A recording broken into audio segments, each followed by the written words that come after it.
Buenos días, buenas tardes, buenas noches. La imagen que estoy haciendo muestra a Robbie el robot, un icónico personaje de ciencia ficción que apareció por primera vez en la película Planeta Prohibido de 1956. Hoy quiero hablar de ciencia ficción, y en particular sobre Star Trek, Star Wars y el Space Opera, dado que YouTube decidió mostrarme un video que aseguraba que dichas sagas y subgénero destruyeron la ciencia ficción. Y bueno, no puedo resistir la tentación de responder. ¿Por qué dibujar a Robbie y no un robot moderno, dado el tema? Bueno, primero porque Robbie es un icono absoluto, y segundo, porque George Lucas se pasó años demandando a cualquiera que pusiera un robot en la pantalla, así que mejor no tentar al destino. Si Lucas entorpeció el desarrollo de la ciencia ficción, lo hizo a través de sus abogados, no a través de sus películas. Comencemos. El algoritmo de YouTube me impuso ver cómo Star Wars y Star Trek destruyeron la ciencia ficción. Un video con argumento realizado con inteligencia artificial, en el cual se criticaba a Star Wars y Star Trek como nocivas space opera, que atentaban contra la tradicional seriedad del género, siempre reflexivo y filosófico. En dicho guión, sin ningún criterio, se citan autores y títulos atribuyéndoles, a veces de manera acertada y otras no, pretensiones profundas en sus obras. Vayamos al punto. Para no dispersarnos, tomaremos como dentro de la ciencia ficción toda obra, ya sea novela, obra de teatro, historieta, película, programa de TV, que base su ambientación o explique lo que sucede en una referencia científica. Digo referencia y no base o sustento, precisamente porque por ser ficción, esa referencia puede ser errónea o directamente falsa. Queda fuera toda historia fantástica. ¿Cómo diferenciamos? Por ejemplo, si la armadura del héroe le da superfuerza porque cuenta con un motor atómico, es ciencia ficción.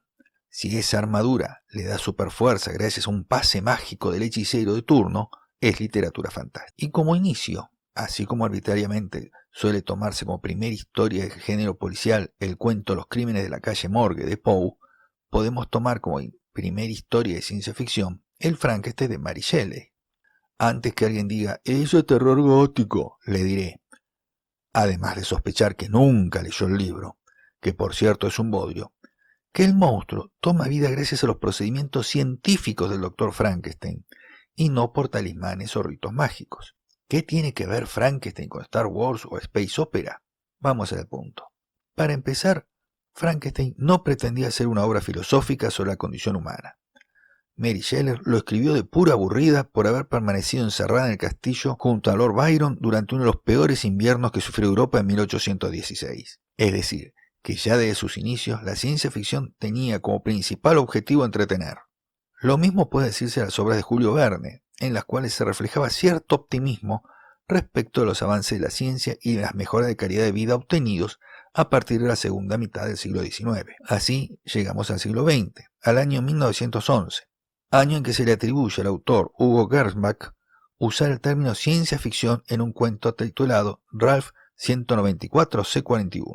Este mismo autor fue el fundador de la primera revista dedicada exclusivamente al cultivo de la ciencia ficción en el año 1926, bajo el nombre de Amazing Stories. Con ella se inaugura formalmente la ciencia ficción, que habrá de conocer un desarrollo espectacular en Estados Unidos, no en forma de novela, sino de relato corto o cuento que se publicaba en revistas baratas, generalmente denominadas pulp, por el papel económico empleado. Avanza el siglo y llegan las historietas de Buck Rogers y Flash Gordon, publicadas a partir de 1929 la primera y 1934 la segunda, que salían en las ediciones dominicales de los diarios. Estas historias ya podemos considerarlas dentro del subgénero llamado Space Opera, aventuras espaciales, donde un heroico caballero astronauta luchaba contra un monstruoso villano y rescataba a una damisela en apuros, muchas veces con la ayuda de un científico que a veces hacía de mago.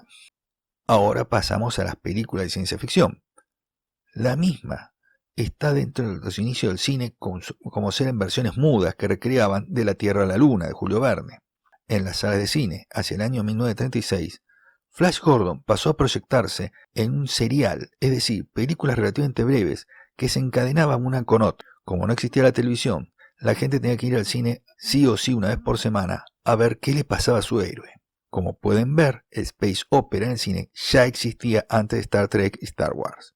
En literatura nos pasaba algo muy distinto. La ciencia ficción no era tomada con la literatura seria, y tal como lo dije, la mayoría de las historias eran publicadas en las revistas pulp. Muchos de los actuales maestros de la ciencia ficción escribían en ellas, Y debemos considerar que lo hacían porque los cuentos fantásticos que llevaban normalmente eran rechazados por las llamadas publicaciones serias. Es decir, que al igual que la novela policial, la ciencia ficción en sus orígenes tenía como principal objetivo entretener, y de manera semejante al policial, pasó a ser un género literario con connotaciones serias de crítica social, con mensajes profundos ocultos, etcétera, etcétera, cuando fue aceptada dentro de distintos cursos universitarios. Y los intelectuales, a partir de la década del 60 y 70, entre viaje y viaje de ácido lisérgico, comenzaron a encontrar dentro de estas historias metalenguajes y otros elementos que los propios autores ni se habían imaginado que se encontraban ahí.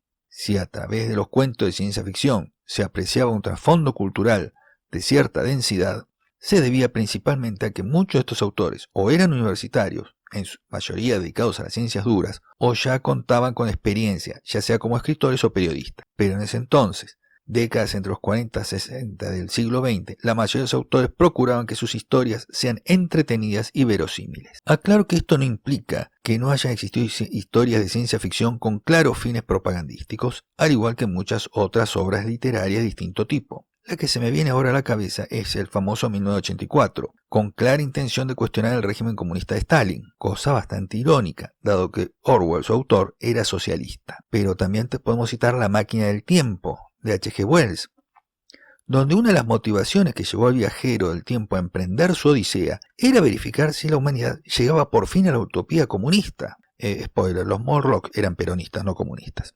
Con esto pretendo explicar que el space opera, como subgénero de la ciencia ficción, siempre estuvo presente y no irrumpió con dos sagas a romperla, abandonando supuestas profundas inquietudes metafísicas. Ni Star Trek ni Star Wars destruyeron o tuvieron la intención o la mera posibilidad de degradar a la ciencia ficción. Para no hacer esto demasiado largo, voy a decir un par de cosas respecto de la serie de Star Trek, centrándome en la original de 1966. Ubiquémonos en la época. Plena Guerra Fría, carrera espacial entre Estados Unidos y Rusia, conflictos raciales.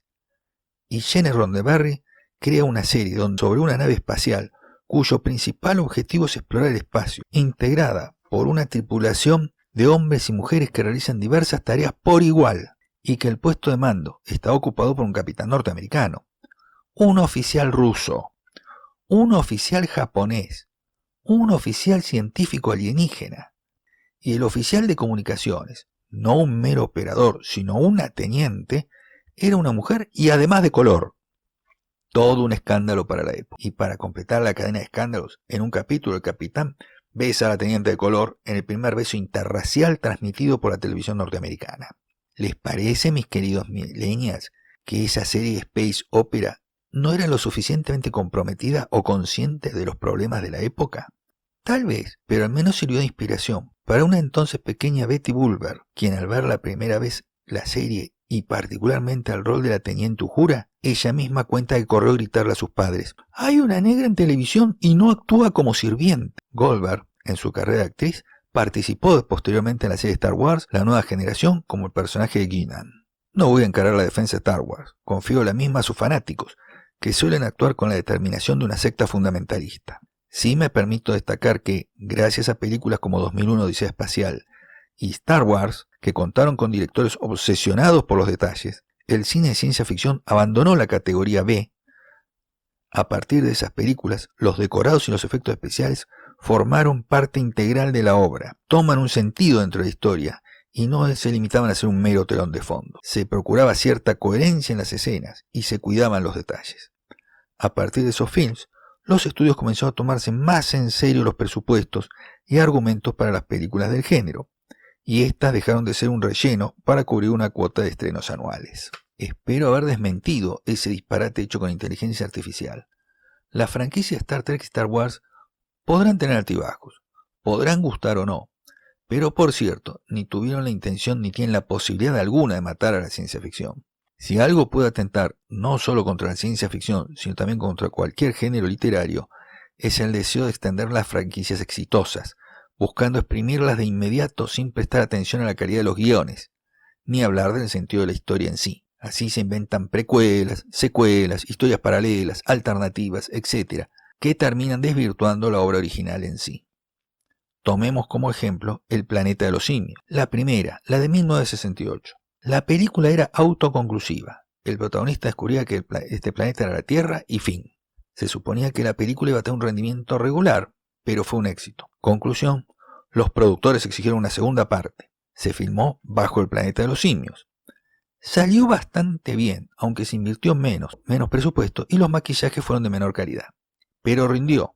Conclusión, se hicieron 3 películas más, una peor que la otra, creando una suerte de bucle temporal para enganchar otras historias, hacer después una serie e incluso una de dibujos animados. Todo fue realmente mediocre. Bueno, en realidad la serie de dibujos animados estaba bastante buena. La saga posterior, que empezó en el 2001, es realmente olvidable. Además de que se aparta totalmente del original, y ni hablar del libro, destruye todo mensaje o moraleja, salvo que los monos son buenos y los humanos son malos. Y por cierto, dentro de la ciencia ficción, es una de las sagas más lejanas al concepto de space opera que pueda encontrarse. En conclusión, no es el space opera lo que atenta contra la ciencia ficción, sino la codicia de productores que pretenden obtener franquicias lucrativas sin invertir en autores y artistas ni ofrecer un producto de calidad. Buenas noches y que sueñen con los angelitos.